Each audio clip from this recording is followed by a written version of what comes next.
Very, very, very few of them die if they're not molested. So, at any rate, we had tremendous support. So, we formed a 501c3 organization so that we could legally raise funds to do this. It takes 23, 24, 25,000 a year to do this. And we got that pretty well mastered. We can raise the money. So for the IRS, for why we wanted to form our nonprofit organization, is to provide a world-class trout fishing experience for the general public on public water at no fee. Yeah. That's our statement goal. And we've pretty well accomplished that.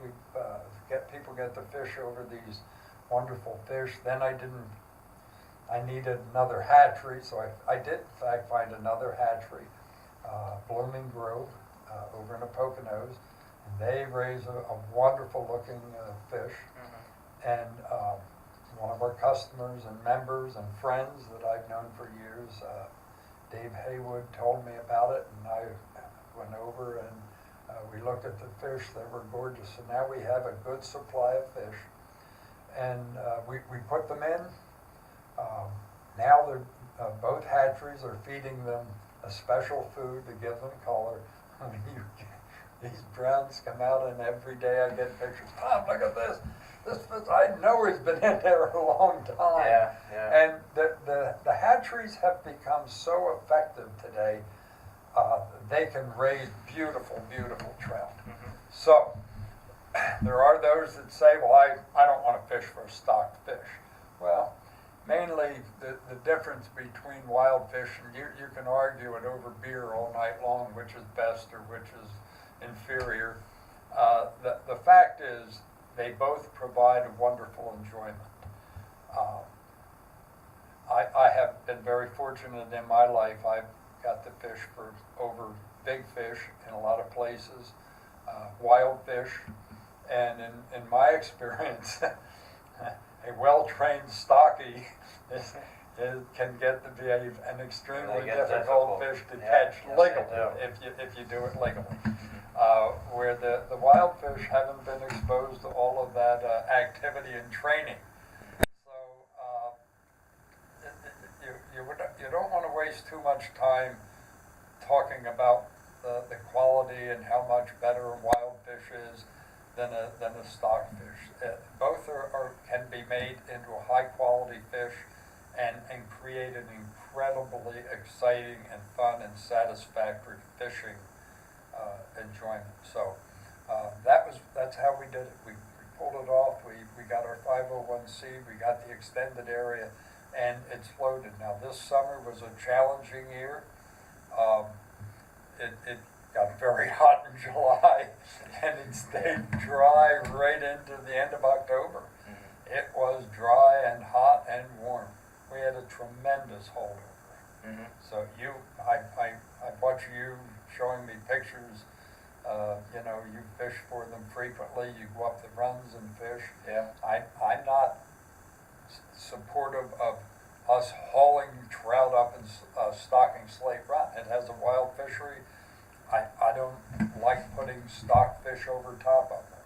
But fish swim and they migrate. And you can't stop them. And if they have enough urge, all of them, we hear about all these native fish. The browns here are stocked. I mean, proof is the proof that they do in fact spawn and produce and become wild fish.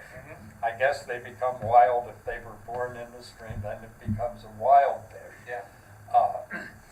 Our only native trout is, as far as I know, is the brook trout, and that's a glorious little fish. And anyone that fishes for native brookies, you go up these streams, and the first thing when you catch one is you don't pull out and say, oh, look how big or look how little. Your first response is, oh my God, look how beautiful that thing is.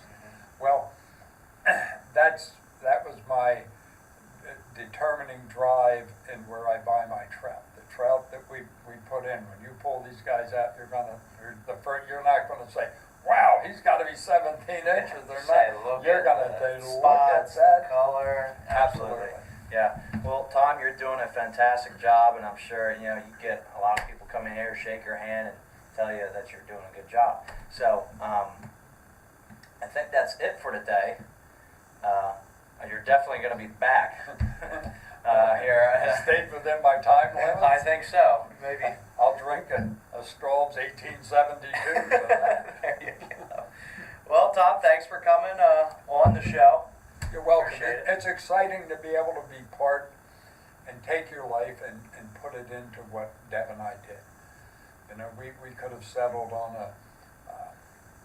a trout stream in the west, or even one of the tail race fisheries here in the east. Mm-hmm.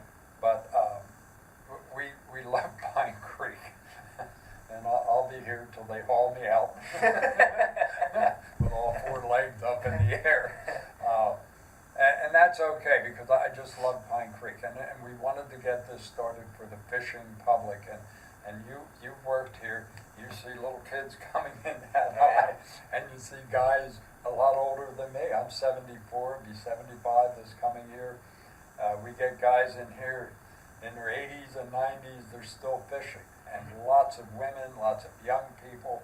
So yeah, it's been exciting. Yeah. It's a neat life. Yeah, you're doing fantastic work, Tom. Now we're looking for somebody to take over. Well, Thank you.